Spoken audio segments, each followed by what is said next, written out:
Okay guys, so today I'm going to be showing you how to rebuild a electric window motor regulator.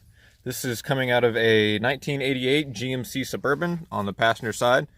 Basically what ended up happening was I had finished rewiring the motors because the guy that had it before me cut them off right here inside the door loom insulator, which made it, impossible to get to. So I had to remove all the paneling and remove the kick panel, pull all the wiring out, and then basically hook everything back up outside and then refeed it through there, which was, a nightmare because this has got 5 switches. I mean, there was so many wires. That loom is way thicker than it is over there. Over there is just 3 wires for the window. But anyway, so first step you're going to do is you're going to get access to your 12-volt battery in your car, because we're going to be utilizing that to push power through here. And another thing you're going to need is either a good pair of needle nose or a good pair of needle nose vice grips. That's what I use. I really like them. You're going to need some brake parts cleaner and some lube, whether you use WD-40. I use the Walmart brand. What is it, SuperTech? Yeah, the SuperTech lube, just because it's like $2 a can. It's way cheaper than WD-40, and it's, in my opinion, pretty much just as good. So yeah, anyway, I'm gonna get everything set up here, and I will join back with y'all in just a bit. Okay guys, so the first thing we're gonna do, just to kind of get a little prep work in, is we're gonna take our lubricant, whether it be WD-40 or the SuperTech kind, set this on the ground. And we're really just going to give it a good hose down, try to break off some of this, beat up old grease that's on here, and, caked on dirt and whatever else may be in there. Just kind of help it get cleaned up pretty good. Make it soft for whenever we hit it with the brake parts cleaner, so that way all that stuff comes off a lot easier. Anyway, we're going to let that set, and then we're going to go over here to the shop and grab a couple of smaller clamps and wires so I can feed direct power to it.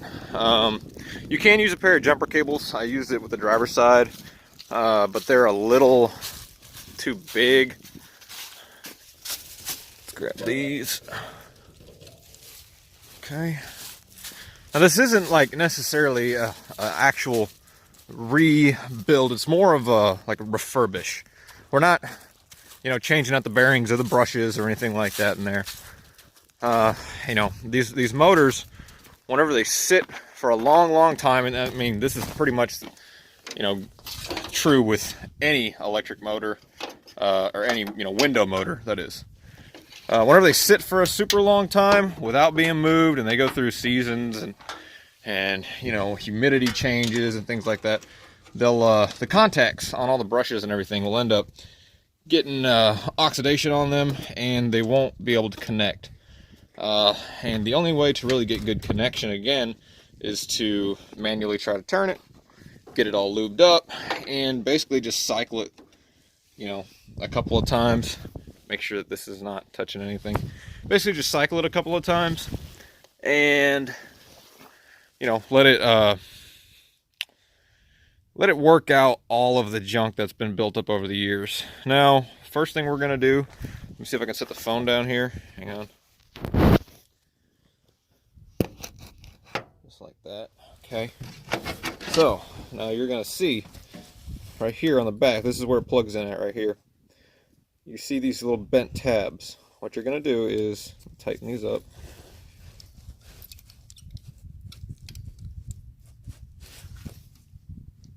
So you're going to take them and bend them out past this plastic casing, because this is what's holding it in. This is what's holding that end cap on. So get that one bent out. Let's go ahead and bend this one. And let's see, can I get into that one? I might need to get a screwdriver for this, guys. I really didn't want to go digging for a whole bunch of tools today. There we go. Okay, so then once you get that out, what I found works best is try to grab it right there. Let me tighten these up a little bit more now. things are so oxidized. I mean, it's not even like it's oxidized, it's just they've never been greased. They're Vice Grip brand, but I never greased them. Okay. And just give it small amounts of wiggle back and forth. And eventually she'll pop right out. Just like that. There you go. Okay, now I just had some brushes fall out because this, now that I'm looking at it, is completely different from the last one. So hang on, got to do a little bit of improv. Let me pause this and I'll get back with y'all. Okay, guys, so I found the two little brushes there. So you have the motor shaft that goes down the middle. This oh god, what the hell is this called now? Oh, I feel so stupid. Anyway, but you have this this corkscrew shaft, worm gear. That's it. Okay, so you have this worm gear that goes down into the gear housing body, and it goes through a series of gear reductions and basically makes it low speed, high torque output right here on this gear. All you got to do is you just grab it with a pair of pliers and pull it straight back out.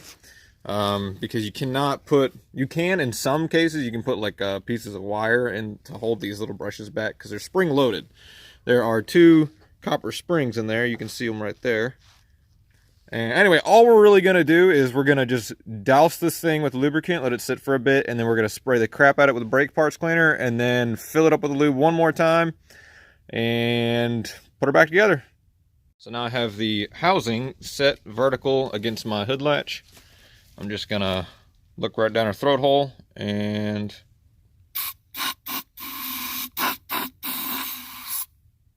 do a little light spray around here. And just go ahead and fill her up. Basically what you want to do is you want to saturate all the parts, like everything that's gonna move or has a contact point or anything like that. You just want to go in there and fill this thing up. Not fill it up, but I mean like you want to soak everything in there. Soak it real good. Now we're gonna go ahead and grab this, the worm gear on it, spray it down, be a little lighter. Yeah, because that grease stuff that they put in there is just, it just does not last very long. I mean, I think after like a couple of years, it just turns into it's like, it's almost like, it's more like a glue now. Like, I can't even, like literally that line right there going like that, that's grease.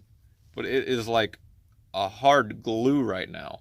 And it's so bad for the motor because it actually will get to a point where it only holds, like it'll only pick up dirt and debris. It won't provide any lubrication, and all it does is just hold dirt and debris inside of your motor, and it will just wear everything out horribly.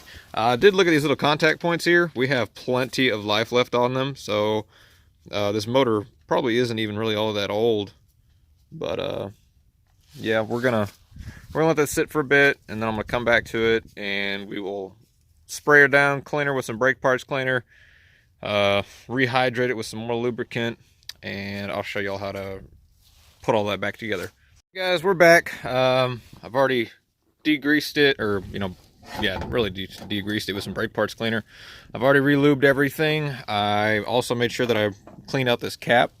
This has been sitting for a while now. It already looks a lot better, especially on the inside. When it came down to, you have to remove this motor shaft because you cannot put those little contacts in, while the shaft is sitting in the housing. So what I ended up having to do was, I put the 2 contacts in and I held them apart with my fingers just enough to where I could get this, the contact point right here on the motor shaft just to start in there, and then I could move my fingers out of the way and then slide it the rest of the way in. Now what you're going to do is you're going to want to make sure that you hold it all together, preferably like this, whenever it comes down to putting it back inside. And this isn't something that you can really put in upside down because As you can see, there is only one spot here that you can put one on, put one of those tabs on like that. So it goes in like this. And over here, there's two spots. See it on the right and left. Here and here. So we're going to see if I can get this at the right angle. Flip it over just like that. And it's gonna fight you a little bit, so you gotta, I'm gonna be amazed if I can get this one-handed so I can record. Let's see. There we go. I got my finger pretty good. All right, and you want to be careful because the magnets are going to want to draw it in. You want to make sure that you don't pull that shaft out.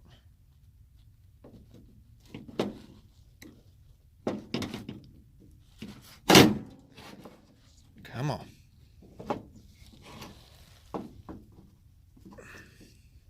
Okay.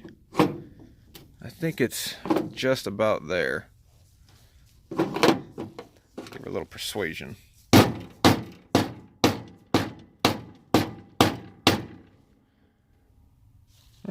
Let me, okay, yeah, this is going to be a two-handed job. I have to rotate it just a little bit, so let me see if I can set this camera down and get y'all to see it. So you can see the gap there, no gap there. So we're going to have to rotate this just a hair. There we go. And she slides right in. And it is important that you don't bend these out too far whenever you take it off, and then don't bend them too far going back in, because if you break one of these tabs off, you're going to have binding inside your motor. So you want to put them back on just the same way that you took them off, with a pair of needle nose or channel locks or whatever you use.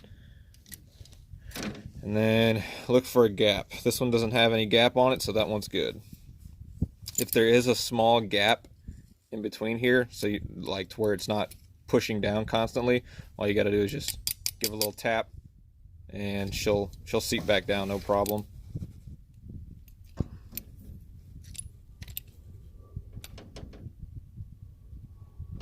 There we go. And then the last one. This one was the one that I'm probably going to end up having to push on because there's not a whole lot of room. I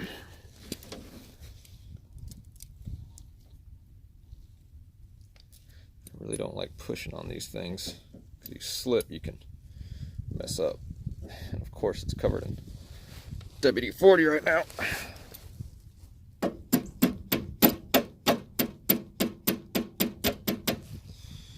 All right, that's it. She's back together. So now what we're gonna go ahead and do is set her down with the contacts up, just like that. And let's see, so we can set this one. We'll do this.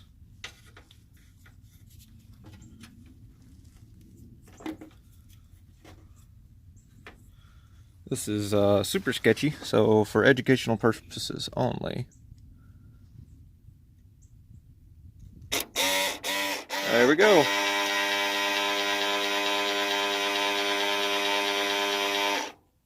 Damn, that's working good. So what you want to do is you want to just let it run for a little bit, you know, probably until the motor gets warm to the touch, and then you're going to end up swapping these sides. See, right now I have the positive on the right and then the negative on the left. Hang on, I got my finger in the way. So I've got the positive on the right and the negative on the left, and you're going to end up just switching those in order to get to spin backwards the other way. So, you know, let it spin for a decent amount of time. If you hear any binding or anything like that, immediately stop and take it back apart and then see what was going wrong. There's not a whole lot that really can break on these except for this black cap on the base. So really that's the only thing you want to be careful with. I know I use pliers in the removal process. I really don't recommend doing it. The better way to do it would be to put a flathead screwdriver in between here and then just slowly pry it back. You know, go one side, go to the other, one side, go to the other. And, you know, do that until it works itself free. I'm not going to do a video over the removal and installation of these motors because it is completely different on you know, so many different makes and models, and so I'm just going to show you all, you know, the refurbishing process, and you know, just to really show that, like, you know, this motor, yeah, this one in particular happens to be pretty cheap. Like, I could have just gone out and bought a couple of them for the front of the Suburban for, you know, I think it was like $70 for both. You know, with like 1-year warranties on them. But, you know, if you got the time, there's really no need to. Like, I used 0 parts. I didn't have to go out and, you know, buy a clip or anything like that. It's just WD-40 and brake parts cleaner. That's all it is. You know, and a basic set of hand tools. I didn't have to use any special pullers or, you know, pressers or anything like that. It's pretty basic. So guys, go ahead and give a thumbs up if you did appreciate this video. If you're new to the channel, I would enjoy a subscribe, and don't forget to hit that bell icon so you get notified whenever videos get uploaded.